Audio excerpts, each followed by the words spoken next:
Hello, everyone, and welcome to episode 3 of the Risk Takers and Trailblazers Women in Insurance podcast. As always, I am joined by my lovely co-hosts, Tanya, Helen, and Jen, and we are so excited today to welcome our guest, Kennedy Lightle, who's the COO West of Synex. And I have to say, one of our biggest supporters of this podcast. So welcome, Kennedy. Thank you. Thank you. I'm very happy to be here. I'm honored actually to be asked to be a guest. Yeah. Actually, that reminds me of a little story about you and how you're a guest on this show. Okay. I have to share, but we were at an event together at your office, and I think we were just starting to talk about this podcast. And I said to you, we're going to make a podcast. And the first words out of your mouth were, I want to be on it. And I'm like, love it. I love it. So I'm just so happy that we're finally sitting down and chatting with you, because I love your story about your journey through the industry. Oh, well, thank you so much. Like I said, I'm honored to be here. I love chatting with amazing women in the industry. So thank you for having me. Oh, welcome. Well, why don't we start with just a little self-introduction from you, kind of your personal and professional background, and just how you got to where you are today in the insurance industry. Oh my gosh. Okay. So where to start? Let's see. So I started in insurance actually in 2004, maybe 2005. I had been a stay-at-home mom for about 4 years, so had my son, and my ex-husband had a construction business, so it was 24/7 in the boom in Calgary. So I stayed home for 4 years, and around that time I started thinking, okay, like as much as I love being at home and, playground dates and all of that, I think it's time for people again and need to do something and, get out into and I actually was living next door to another young mom, and her mother was visiting one day, and she looked at me and said, "Oh, I heard you want to get back to work." She said, "Do you want to be an insurance broker?" I was like, "No." Who wants to be an insurance broker? But then she started, giving me some of the perks about that and, what the industry could offer. And I thought, okay, well, I'll go for an interview and see. And so she hired me on the spot, not because I was anything exceptional. I can promise you that. It was because she was that desperate and hired me without a license and gave me 5 days in a classroom and said, here's the level 1 book, study this for 5 days, write the exam, and you have a job. So that's what I did. So yeah, I started off basically not knowing anything about the industry or insurance, and started and realized really quickly, oh man, this is like, actually, it's very people forward relationship. I started to see the possibilities in the industry, as a lot of, people do once they start in insurance. And within a year and a half, she asked me if I would like to become her assistant manager or supervisor at the time. And I think we're going to chat a little bit about this. I was feeling like, I can't do that. I'm not a leader. I'm not, like, who's going to respect me? Nobody's going to respect me. I've only been in the industry for a year. And, but she really pushed me to do it. And so I was promoted really quickly. Maybe a year and a half later, she retired and I took over the agency. So I was running 2 AMA insurance offices in Calgary. And yeah, so that was like pretty big accelerated growth in a short period of time. And where did I go from there? I think, I had applied to become a regional manager at AMA. Another mentor of mine had really pushed me to apply to take on a bigger role. And same thing, I thought, who would ever hire me for that? I can't possibly do that job. I'm not as smart as everybody else. And so actually I didn't get the job because I went into the interview with that exact mindset. I went into the interview telling them all the reasons why they shouldn't hire me. So that was a big lesson for me. That's a lesson learned, though, and something that if we don't circle back this time, hopefully we have you back again. I think that's definitely one of those conversations to focus on, for sure. Oh yeah, it was probably one of my biggest life and career lessons. So so a mentor of mine had moved on to Johnson Insurance, and she called me up and said, listen, I have an ops manager job. I think you'd be great for it. Come and apply. So I thought, wow, this is great. It's a national company. So, this could be a really great step for me. And so off I went to Johnson Insurance and was there for probably 5 years. While I was there, I was an ops manager, and then I was promoted to National Customer Experience Director, or Director National something, big, long, fancy title. But essentially my job was to be the voice of the customer for the nationally across the country. So I did a lot of things with Net Promoter Score, was always constantly looking at feedback and seeing what our customers wanted. So I worked closely with a lot of the regulators in all the provinces if we had complaints and things like that. So it was a really, really, really great job. I really loved it. And then this, I'm sure you guys are familiar with Sharif. Everybody knows Sharif. He started cold calling me one day and trying to see if I wanted to come work at Sharp Insurance. And I was very happy with where I was, and I thought, I have a great opportunity where I am, but he's tenacious. And I could take him off for like 3 months at a time. I would say, I'm working on a project right now. I don't really want to leave my team. And, oh, I have this new opportunity. So call me again in 3 months. So he called me every 3 months for 2 years. Wow. And eventually he beat me down, wore me down. But the timing was better for me in my personal life to make a switch like that. So I joined Sharp, and that's where I met the lovely Tanya. It's also where I met Diane eventually down the line, and was started at Sharp as a VP of Sales and Business Development. I didn't know that's the job that I was going for. I was thinking I would be in operations again. I thought, I'm not a salesperson. Well, I can't run a sales team. I don't know anything about business development. And fast forward a couple of years later, Synex purchased Sharif out of the insurance part of the business that he had. And Synex asked me if I would take over as the managing partner of Sharp Insurance. And shortly after, then promoted me to COO of West. And here I am today. Nice. Awesome. Yeah. Wow. What a journey. What a journey. What I love the most is how many mentors you had along the way, and just Mhm. like the relationship part of that growth and where that got you. Oh, for sure. I mean, I look back and think, my mentors came in all different shapes and sizes too. So, I think people traditionally think of a mentor as somebody who's in a more senior position than you, typically older than you, more experienced than you. Yeah. And I have to give some credit here to my girl T, because when I joined Sharp, I would say, she would come to me and say, oh, I love our sessions when we chat. I learned so much from you. And I was like, girl, it's me that's learning from you. Like, I'm learning from you every single day. And you've been a significant influence on me. I think when I ran into you at an event, it was a women's event. And I told her that. I said, you've really, really helped shape who I am today. I'm more confident and stronger for having worked with her. So yeah, your mentors come from everywhere. And I'm very lucky. And my mantra, and I try and spread this with my team, and Diane, you would have heard this at the leadership event, you pay it forward. So it's my responsibility to give opportunity to people around me if they are open to having that type of relationship. It's really important that we as women take the time to really help promote and lift up the people around us. So And I think we've talked about that in some different podcasts or just in casual conversations with the girls, and probably yourself as well, is sometimes you don't need to be labeled as a mentor to be a mentor.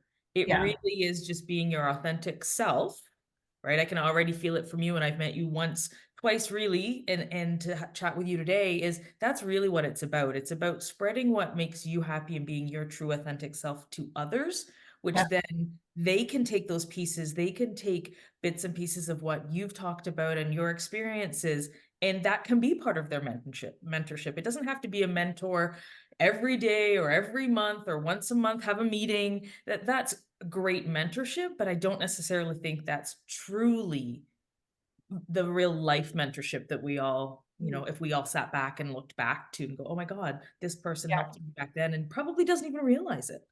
yeah. I think what's like really cool too is that we were talking about this exact thing, as you said, Helen, and women, we share and we lean on each other. That's just what we do, even in our personal lives. And I think, in our professional lives, you just see how much you can get through together, right? Yeah.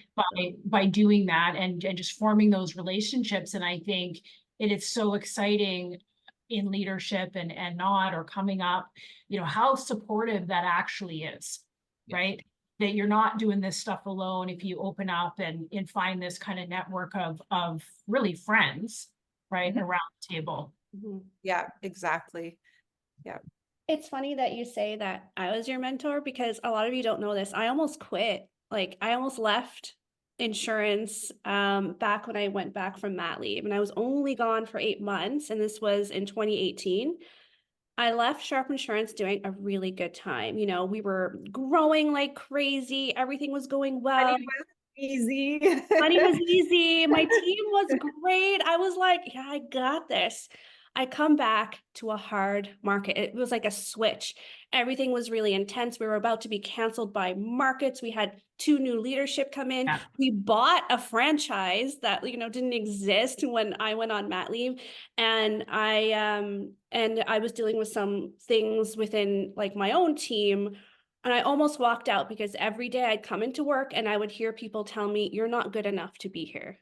You shouldn't be here. You shouldn't be in marketing. You don't know what you're doing. And so when people tell you that, you're like, oh, I'm not very good at this. What am I doing here? I should just go back. My default is like, I'm just gonna go back to school and do something else.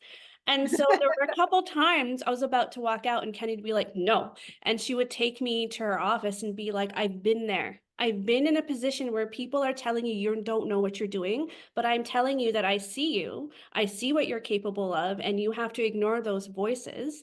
And so literally I'd come into your office all the time. You weren't even my leader, but I'd be like, Kennedy. Yeah.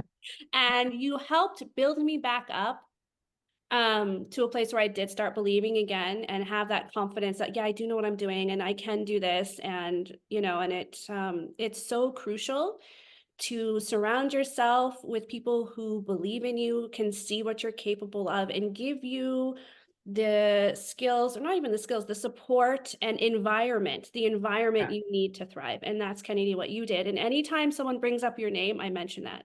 I mention it, because I honestly wouldn't be here. There's no way I would have survived. It was easy with you. I can tell you that. But, you know, and the one thing that you said that actually hits home for me is you're relaying that I shared. I've been there, I've done that. And I think that's the other thing I really try and encourage the leadership team around me, male, female, whoever it is. It's so important that we share the bad things or the vulnerabilities as well, because that's where we actually connect. So it's when you can actually open up and share your failures or share your insecurities is when you're going to get that support that you need, and it will become a two-way street. And that's the one thing I would say for me, Diane. We knew each other. We'd worked together. We'd been to Egypt together. And it wasn't until you came to our leadership event and you spoke about your story that I went, oh, I see her now. Yeah. You know, I thought you were fabulous before, but it was, you know, hearing your journey and your story and your failures and your successes and the challenges that you had. That was when I went, okay, yeah. I will always say I'm the first to point out the struggles I've had, because I feel like mentally a lot of us try to hide it, to keep it in, and that's when shame builds up. That's when negative thoughts and toxic emotions, I really feel that in many areas, not just career wise, but, you know, personally. I feel like talking gets it out. Talking makes people think I'm not alone. I've been there too. Like, that event was so wonderful. There were tears at the end. There were connections made. You know, it was just a nice gathering of all the women at Sharp Insurance, but it was such a good energy in the room, and just everyone kind of felt connected by the end, and it was wonderful. And that's going to be the difference. Oh, sorry, Kennedy. No, I was going to say the same thing, is that when, you know, if your leader or your mentor, the person, you know, who's running the organization, can sit with, you know, a group of all of the employees. And I mean, I talked about difficult things in my personal life because I knew that there was a lot of women in the room that could benefit from hearing that. I know that a lot of them are going through similar struggles, you know, a divorce with a young kid, you know, maybe some financial struggles. And it's like, just, I've been there.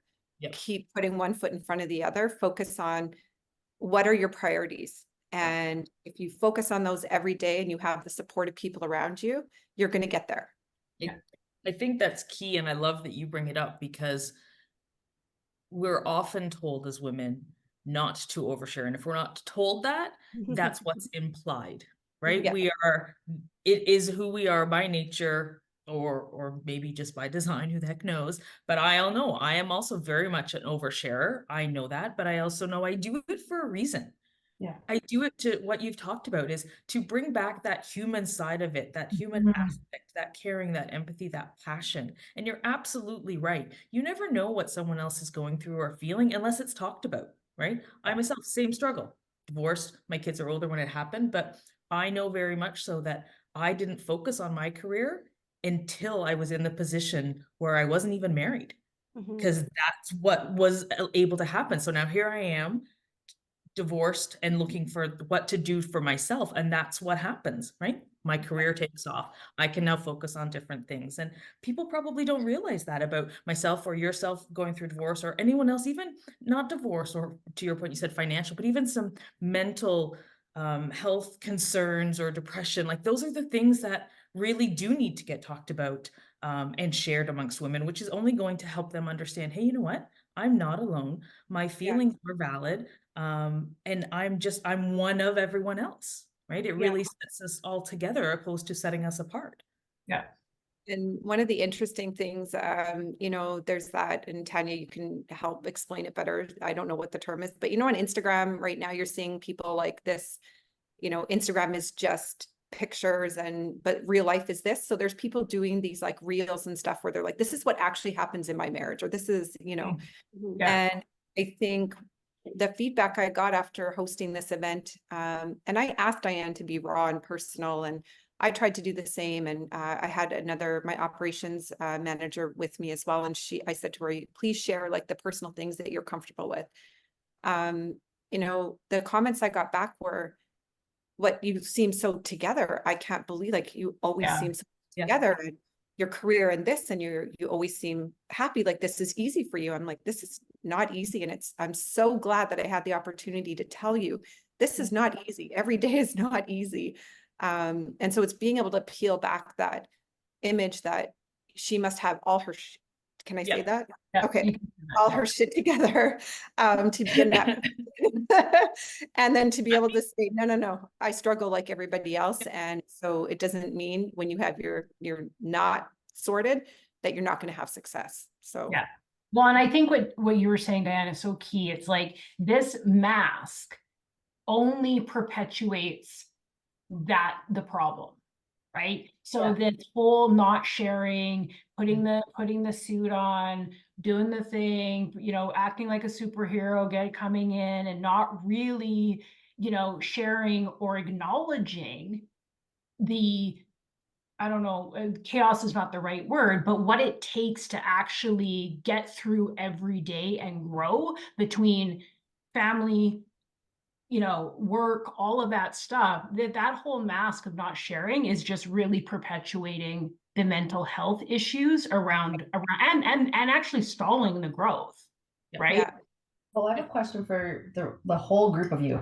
Have you ever worked in an environment where there was a leader, and I'm just going to pinpoint a female, but that, you know, tried to put on the male persona, be the blunt, you know, non-sharer, and almost act like there's not room for all of us, so I have to block who's coming?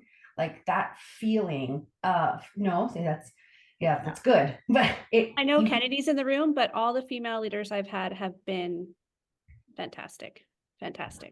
You know, I've experienced both, so I can say like how toxic it can be, because there are some women that feel threatened or feel like, you know, if I bring up somebody else, they might replace me, or I'm going to be challenged by them, or you know, and it's so toxic, and it spreads so quickly through an organization. And so sorry, go ahead. Yeah. No, I was gonna say, what about even not a leader, but even a coworker? Yeah. I experienced that. Yeah. I think that's a different perspective on it.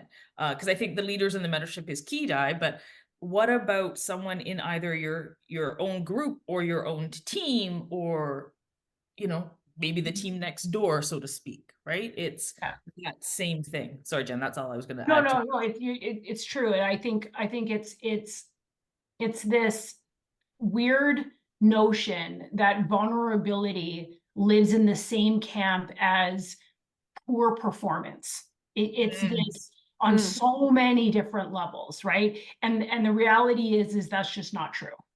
Yeah. Agreed. Right? I do want to say something along this line. Is I was at a dinner once when someone said women are women's biggest problem because they tend to hold each other back. And I was like, that's really interesting that you say that, because that's never been my experience. I'm like, I've had a plethora of amazing, strong women who have seen me and have held me up and have given me the advice I need to get where I'm going. However, if there is that toxicity that is happening, it's because society has taught women there's not enough room for both of us. So I have to fight for me. I'm like, so that's not a woman to woman issue. That's a whole society issue that we're teaching women. There's not enough spots for us at the top. And if we look at that stat that said 60% of women are insurance and only 20% make the C level, then of course that's looming in the back of our minds. Yeah. Yeah, that's really true, T. Yeah. Yeah. And so speaking of that, 20% of women make the C level. Seeing you achieve that almost brought me to tears, because I was like, yes, of all the people, it was Kennedy. And I love that it was you, because you are an inspiration. You're authentic through and through, and you work hard, and you know your shit. You know your shit. I know my shit about some shit, and the other shit I just don't pick know up. your shit. Well, here's the thing that makes a leader. If you don't know your shit, you know who to go to. That's Right? right. You I don't know what the know title of everything. this I think we feel as podcast is women gonna like be. we have to know everything. We have to know everything about everything about everything. But what I learned from you, Kennedy, is you don't have to know everything, but you have to know who does.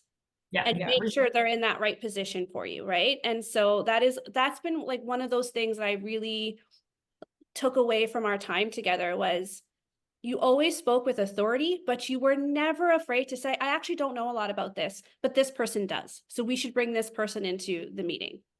And I was like, damn, yeah, that's brave. And yeah, that's right. You shouldn't have to know everything, you know? Yeah. And part of that came from that experience I was sharing with you guys in the interview. So I went into this interview, and it's interesting because I read an article that talked about women will look at a job description and we will focus on like the 20% of the things that we don't know. Oh, yeah, I'm not even going to apply. It wants me. Favorite statistics on the That's my podcast. favorite stat ever. Favorite stat. Right. Yep. And, you know, I did that where men traditionally will look at it and go, Don't care. I know 20% of this, I'm a shoo-in, like I got this, right? Yeah. So I did. I went into the interview, and, you know, for me, it didn't matter that I had, you know, I found out after the job was mine to lose. And that actually is what hit me. Like, I can't believe I did that. The VP of HR was in the interview, and we'd worked closely together in previous like bad situations. We had some bad employee exits that we did together. So we kind of formed a bit of a bond. So after the interview, he called me and he said, I can't tell you like how heartbroken I am. He said, you talked yourself out of that position. And he said, and the worst part is you're the right person for the job, but I can't sell you. You have to sell you. And I was like, and he went through with me everything. And it was very difficult for me to hear. I mean, I literally sat there going, oh my gosh, like all I did was focus on the negatives. How would anybody hire me? I can't believe that I did that. But when I look back, it was the best experience for me at that time in my career. It was the perfect time for me to get that feedback, perfect time for me to have to self-reflect. And that was when I started to shape, okay, what is this going to look like moving forward for me? And that's probably what you experienced with me, Tanya, was more, I'd really come into my own to say, sometimes it's actually very uplifting, and you feel more successful when you are able to acknowledge, I'm actually not an expert, but let's find it together, or let's do this together. And so I kind of took that from that lesson, but it was probably the worst lesson I learned in my career. I want to add something to that about the word feedback. Again, I was already in a women's session this morning with some great female leaders, and they talked about feedback. And what I wrote down was, it basically is, it's what you do with that feedback, right? It's not what others tell you to be, it's what you, and how they criticize you or provide you with feedback, good or bad, is what they say. It's not what they say about you, but it's what you do with that feedback after the fact. And I think that was really hit me this morning to go, you know what? Usually when, again, maybe speaking about myself for a second, when I hear feedback, I'm like, oh my God, I did it wrong. How could have that happened to me? I knew I should have done something better. Like, I begin to beat myself up. Yeah. I don't pause for a second and reflect, okay, that's feedback. What am I going to do with it?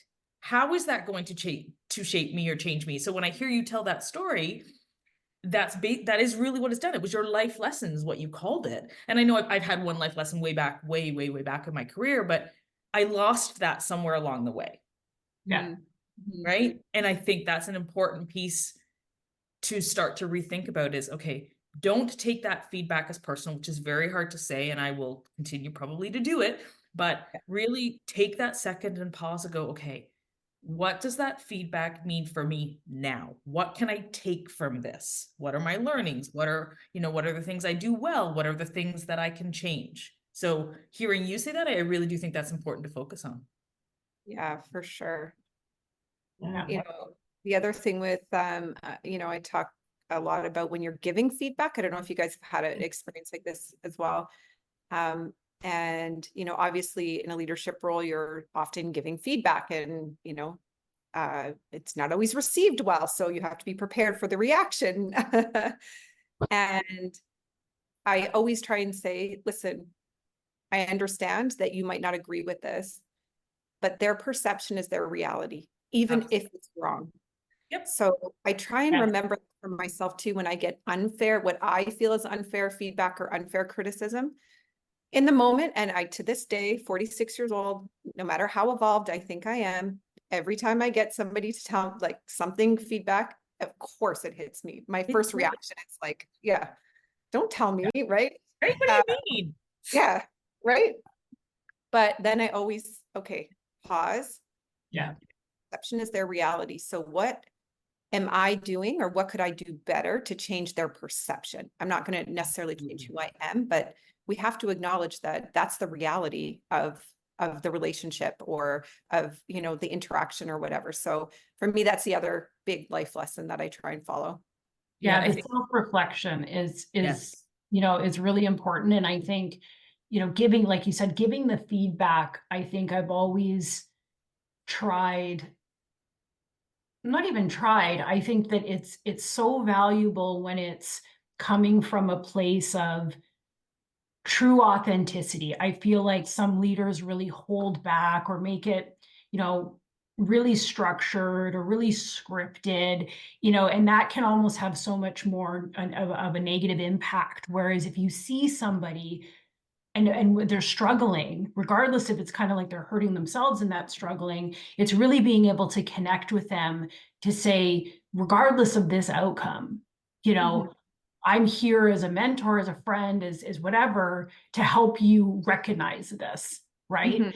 And a lot of times taking that like really authentic approach, they're like, you know what? Yeah, they'll come back to me later and say, you're right. You know what? I actually recognize this about myself. So thank you. And maybe we'll work together. Maybe we can work together to overcome it, because I know that it's holding me back. Right. Yeah. Yeah. And I think like, your typical, maybe I'm like broad stroking this, but like your typical leaders, and then that very structured, scripted way, I feel like just misses that authenticity part. And then the connection's not there, right? Yeah. I agree. It's interesting because I think just in discussing like your career path and how you like what your journey is like, we've touched on our biggest topic, which is imposter syndrome, and like how it affects women, well, and men. But so I think we've already dived in a little bit to that. But what do you think in discussing imposter syndrome has really been an impact for you specifically on your mental health throughout your career. You talked about some of the key career points that it shaped, molded, but yeah, I did read a lot about imposter syndrome when I first you guys asked me to join the podcast, and I started to read about it, and I thought there's so many different versions, there's so many different, everybody thinks of it a little bit differently. And I'll say this, for me, in reading that, I realized I still struggle with it. Like, Yep. I still struggle with it every day, even though I recognize and I have strategies now to overcome it. I still struggle with it every day. Yeah. So, and it really, in my earlier stages of my career, it was like a red siren on the top of my head, like, walking into a meeting, looking around the room, thinking everybody's smarter than me. How am I here? And when I started to get credit for things, I would feel like I didn't deserve it. Well, it was just lucky that this project worked, but it wasn't just me, it was everybody. And I don't think I contributed that much. And so it was interesting for me to go through and read up on it a little bit to understand why that happens, and that it actually happens a lot more with successful people. I think, I don't know if you guys read anything about that, but it's actually highly successful people that tend to suffer from it most. Yeah. So I don't know why that is, but yeah. So yeah, go ahead. Yeah. So that for me, that I think it's acknowledging that it's happening, and then my way of combating it, or the strategy that I've used, especially in the past few years, I like to take that moment when I'm feeling it and acknowledge, like, okay, I'm not understanding this, or if everybody in the room is talking about something that I don't understand, I'll just say, oh, I don't have a background in that. Can you share with me? But instead of trying to nod and look like yeah, I know.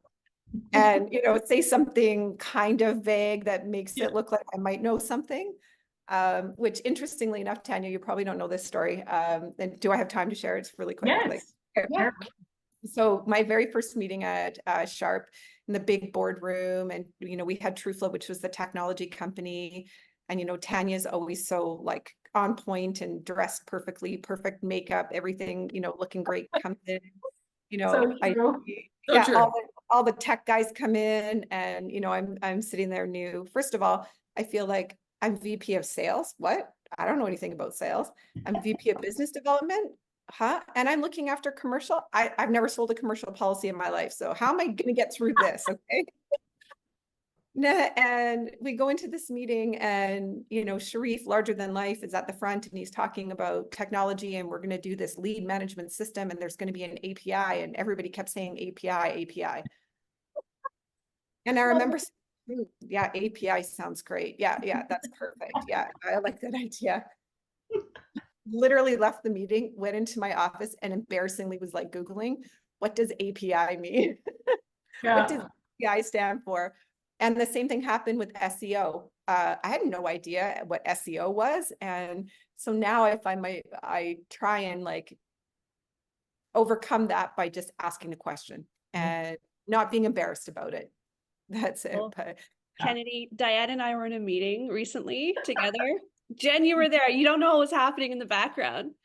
But there were a couple executives from a different company who joined, and they were using acronyms I've literally, in my 12 years, have never heard of before. And so as they were talking, I was literally like, my camera wasn't working. I was like, the actual, and I was like asking AI in the background, like Gemini, like, what do they mean when they say this? Like, what are they actually asking me? What is upstream? What is upmarket? What is ACV? Because I don't think they're referring to actual cash value right now. Like the insurance terms we're used to. It's like because and so, but I was not about to say, can you stop with the acronyms, please? So we all get to that point, but not. Wasn't there another story? Like going, Tanya. What about the other story, Tan? You tell us about how you needed computer language translated by Diane because you had no idea what they were talking about. Yeah. Nothing, To be right? fair, like, and they know I don't know what they're talking about because I'm just like, because to be honest, when our head of dev starts talking, it is so technical Yeah. that, and it doesn't matter how long you've been in the insurtech industry when you're not a developer, there are still Oh. things that you come across when they talk their tech speak where you're like, okay, but what does that mean for the average user? And there's this major disconnect between what the developers are saying and how the implications of the actual end user.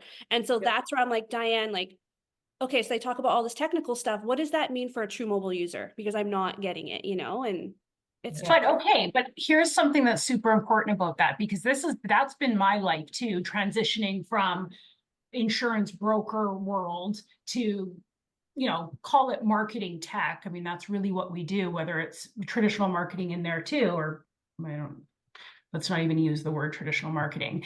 But what you said was so important, and which I find has saved me, because in so many different realms, and has also helped the projects, because you're right, I talk to developers all day long too, technical people all day long, yet there's a big lack of being able to translate that into real world use cases. And in fact, I've seen tons and tons of campaigns and projects fail because no one can, because, again, not taking away from their awesome skill set, but they don't have that ask the questions. How do we tie this back to the goals? What's the outcome here? Right. So I've kind of leaned on that, whereas I've been in meetings too, where I'm like, okay, so let me understand what this means. We're going to be able to do XYZ in this scenario.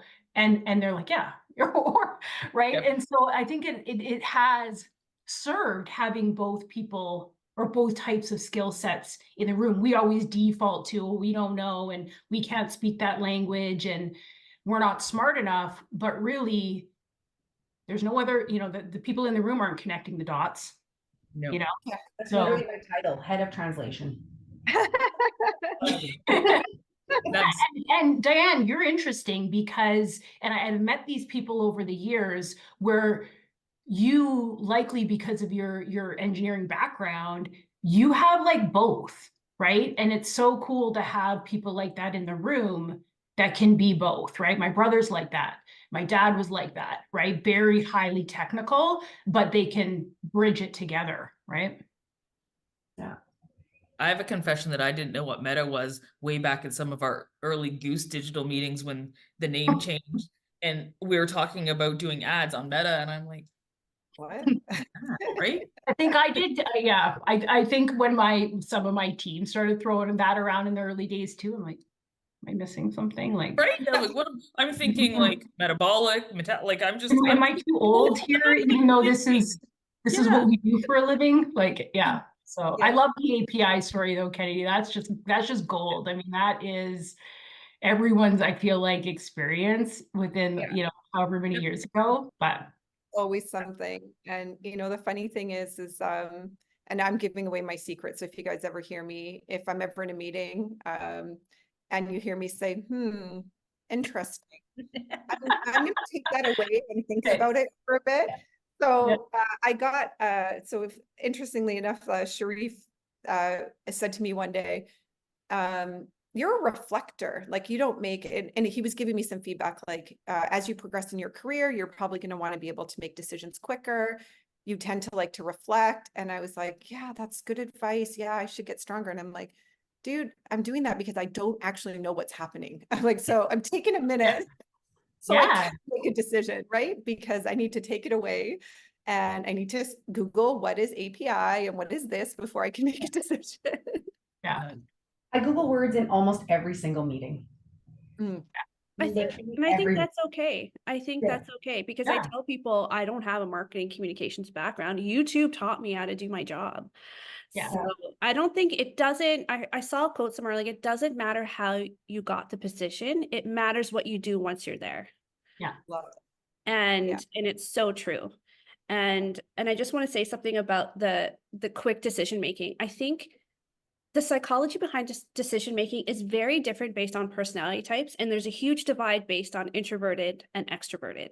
extroverted people tend to make decisions on the fly. Introverted people are introspective and need to just take a minute to think about it. And that I want to say, and now I'm not a COO, Kennedy. I think it's okay to take a minute. Yeah.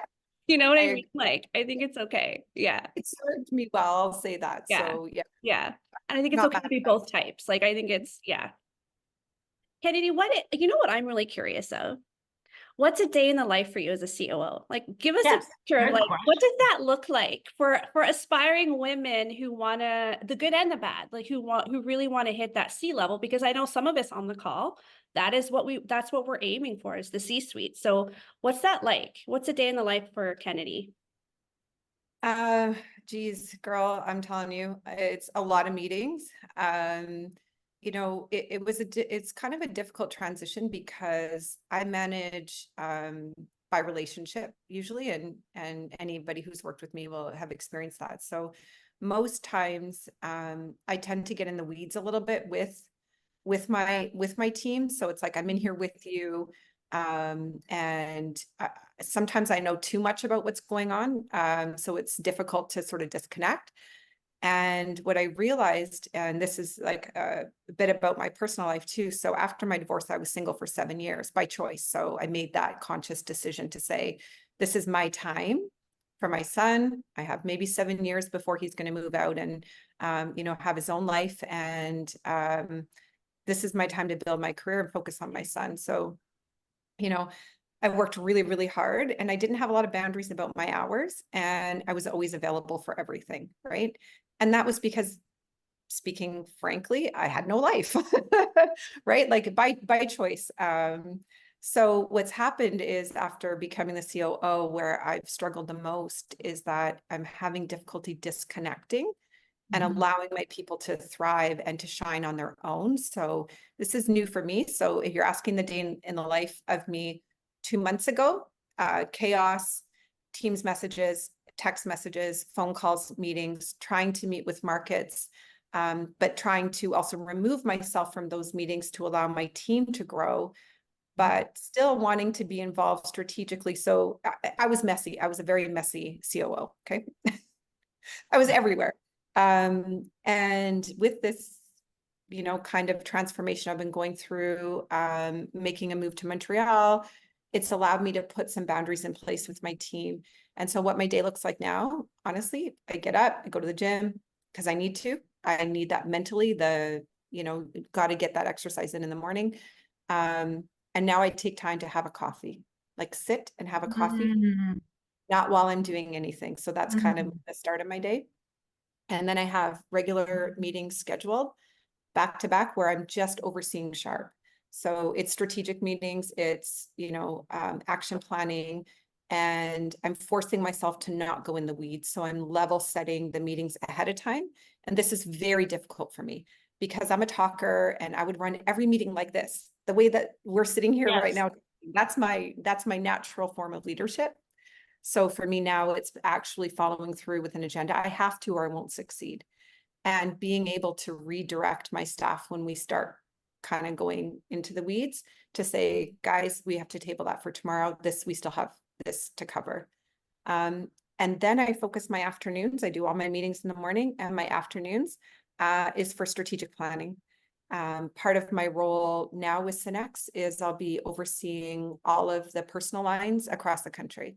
So strategically bringing digital advancement, bringing our business and sales culture across the country. So we have about 200 million personal lines volume. So I have to focus on that in the afternoon or I'm not going to succeed.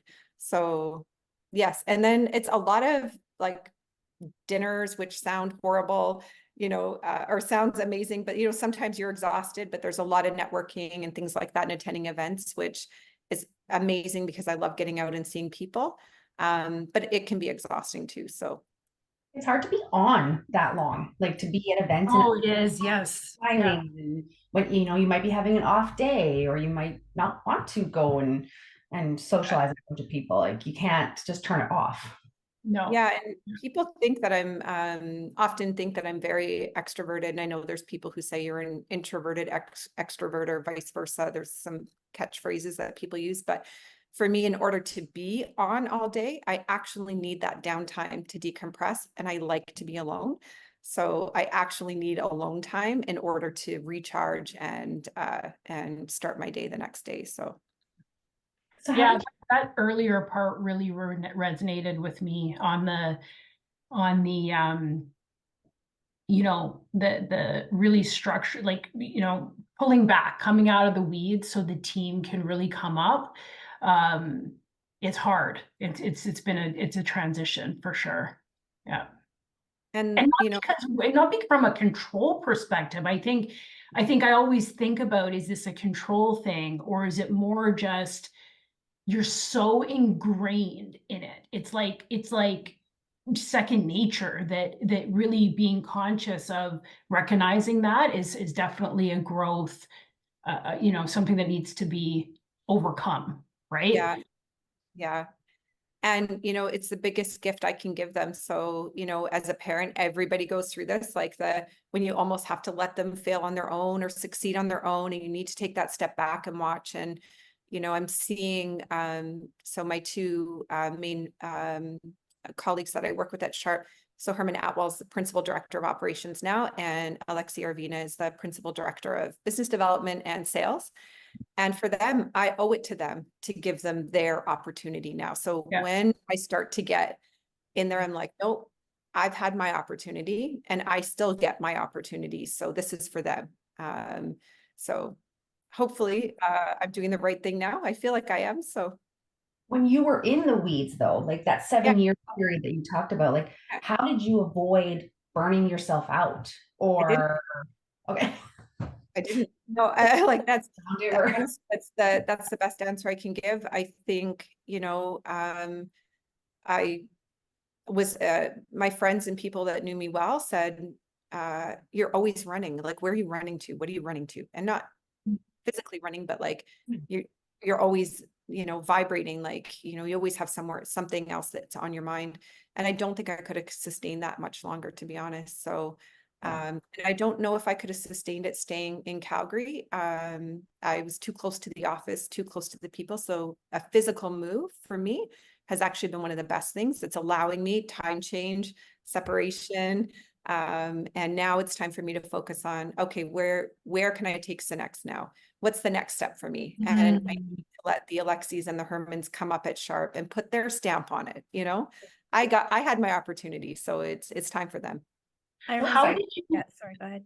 I know we're coming up against time, but I do have. How did you deal with, like, as I know you had mentioned that you like took this 7 year, you know, away from being, you know, being single and stuff like that. But I mean, maybe that's the simple answer, but for me saying that. But how did you deal with, like, because I like what you said about, you know, you didn't take your foot off the gas. Like, and I do struggle with, you know, part of it is like, I know what it takes. I know what it means by not. So there's this level of burnout, but there's almost like this choosing because you care so much, right? So how do you deal with the guilt that surrounds, I mean, I think we all struggle with this every single day, the guilt that comes with that when you've got a family, that requires your time, and not just that, but you want to do those things. You want to make sure there's great meals on the table. You want to do you know, so yeah, how did you talk So I yourself think, through that? yeah. And so for me, in the 7 years, especially that I was single, it was almost easier in a sense. So I know we were kind of touching a little bit on divorce, and, you know, that's when you can really accelerate your career. But, you know, in my personal life, the last few years of my marriage were actually more challenging with my career. You know, I had to do a lot of travel for one of my jobs, and that's when I felt the most guilty about leaving my son. And as I moved into like the last 7 years of my life, I always put him first. So I was lucky that he's very independent and he enjoys, you know, being home alone, and he liked all of those things. So I was fortunate, but not that there weren't periods. Like when he was moving, bought his first condo and moving out, I was on a 2.5 week trip. just across the country visiting other offices. And that was probably the worst moment for me, that I wasn't there while he was physically packing up and moving out of the house. And that was one time that I felt I really put my business needs ahead of what he needed. And I should have flown home. I should have gone home early and been there with him. So yeah, I don't think I felt guilty that often in the 7 years. I felt guilty more with my extended family, like my parents, you know, always had time for my son, and I kind of put my parents on the back burner. And, you know, I'm making up for that now. I've put a real focus on it now, but I think that's what you're getting at. I think that's 100%. where yeah, for sure. That's where I fell short. Absolutely. It's hard. It's an absolute, it's definitely a struggle. It's hard. Parents too. That's another one, right? Whether they're, taking that usually falls, I shouldn't say, generally that usually falls on the mother or the women in the family, but For sure. There's that too. Yeah, exactly. No, ridiculous. I don't feel guilty at all. Okay, whatever. No, I don't listen. Edit I that. will leave this in here. I That do was so not good. feel guilty about being a working mother to 2 young daughters, because as long as you have a supportive spouse, or if you don't have a spouse, supportive family around you who understand what you're trying to achieve, there should be no guilt.